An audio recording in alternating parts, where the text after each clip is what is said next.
I've just been looking this morning at this file that was sent to me that's extremely scary about the Muslim Brotherhood and its entryism. Explain to me in very simple terms what all of that means. Okay, so the Muslim Brotherhood, in a way, sounds like a benevolent, kind organization, but the Muslim Brotherhood is a reactionary social movement that began about 100 years ago in Egypt. And what the Brotherhood is, it's a fusion of the protocols of the Elders of Zion, the European Nazi anti-Semitism and even Nazism, fused with a very reactionary, if not perverted, view of Islam. And the raison d'etre of the Muslim Brotherhood is to distance Israel away from Western democratic countries, to isolate it and destroy it, and murder Jews around the world. And then, which is very important, to use anti-Semitism as a way to fragment and weaken the West. So get rid of the little Satan, Israel, and then get rid of the great Satan, the United States, and other great democratic countries in the Western world. This is the raison d'etre of the Brotherhood.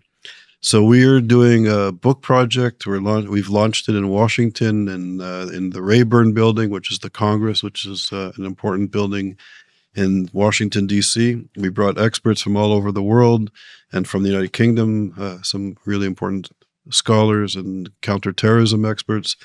And we showed how the Muslim Brotherhood is entering into the United States and into Western democratic countries. They're here in the UK for sure.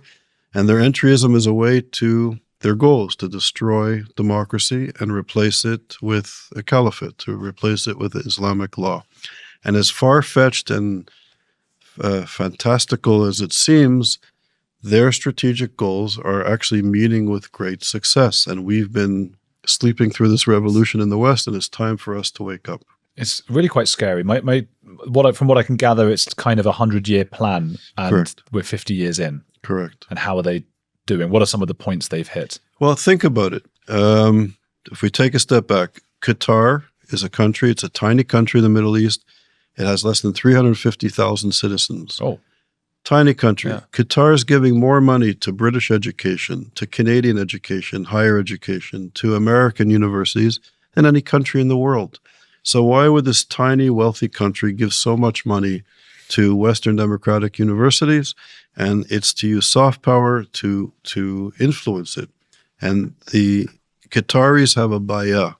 In Islam, a bay'ah is a spiritual oath to the Muslim Brotherhood. The royal family of Qatar follows all of the religious edicts, rulings, and fatwas of the Muslim Brotherhood. They basically represent the Brotherhood around the world.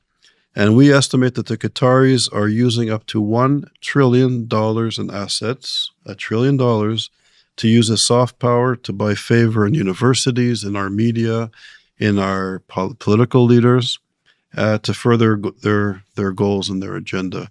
So Qatar is at the forefront of basically representing the interests of the Brotherhood, which is basically to destroy democratic countries. So they're giving all this aid. Naively, many people think they're benevolent and they're doing wonderful work in funding our universities, but essentially they're changing the discourse in the West. So if we take a step back, Hamas, which is the Palestinian chapter of the Muslim Brotherhood, intent on destroying Israel and Western democratic countries. Hamas, which is anti-Semitic, but let's put that aside for a moment.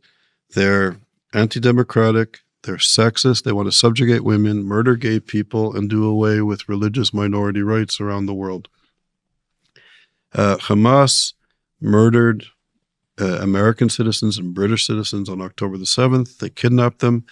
And amazingly, some of the best universities, the Ivy Leagues in the United States, Oxbridge in the United Kingdom, the University of London, are turning out some of the brightest, best educated young people, young citizens of democracies, and they're supporting Hamas. They're supporting anti-democratic, vulgar terrorists who adhere to a culture of death, who want to destroy democracy, who want to destroy Britain and France and Italy and Germany and Canada and Australia and the United States.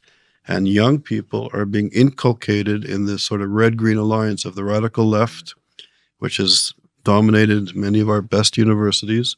And because the radical left wants to get rid of Western hegemony, the Islamists who want to destroy Western hegemony have this bizarre common cause. We call it the Red-Green Alliance. So our intellectuals influenced by Muslim Brotherhood money, are teaching now the second generation of Western citizens to destroy their own country, their own culture. And it's terrifying.